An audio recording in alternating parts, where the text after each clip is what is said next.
مشاهدينا الكرام، السلام عليكم ورحمة الله تعالى وبركاته. عودة الاستقرار من جديد تدريجيا خلال يوم الغد بحول الله، بداية بالمناطق الغربية حيث ستشهد أجواء على العموم مشمسة. ضباب محلي كذلك سيميز أغلب السواحل الغربية والوسطى وحتى بالمرتفعات الوسطى.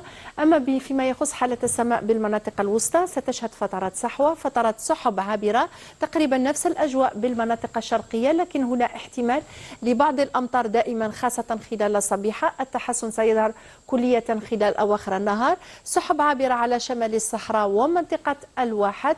صفاء تام على كل من مناطق الصحراء الوسطى، أقصى الجنوب لغاية الجنوب الغربي. درجات الحرارة الدنيا خلال ليلة اليوم تكون باردة بالمناطق الداخلية دون الصفر، احتمال لتشكل الجليد خاصة بالهضاب الغربية والمرتفعات الشرقية. 5 إلى 8 درجات منتظرة بسواحل، 9 درجات بغردية والأغواط، وتصل إلى 18 درجة هذه المرة كأعلى مقياس بمنطقة تندوف.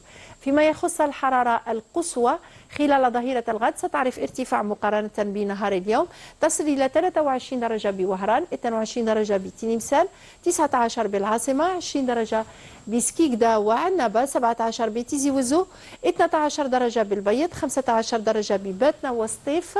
أما بالجنوب ستقارب 21 درجة بغردية، 24 درجة ببشار، 26 درجة بتمنراست، ما بين 30 إلى 35 درجة بالصحراء الوسطى بمنطقة تندوف إلى غاية أقصى الجنوب.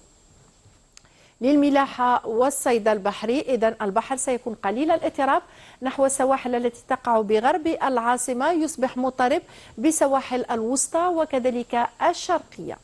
أما عن وقت غروب الشمس ليوم وشروق الشمس لصبيحة الغد سيكون بحول الله في حدود الساعة 6 صباحا و30 دقيقة، أما الغروب على الساعة 7 مساء و12 دقيقة.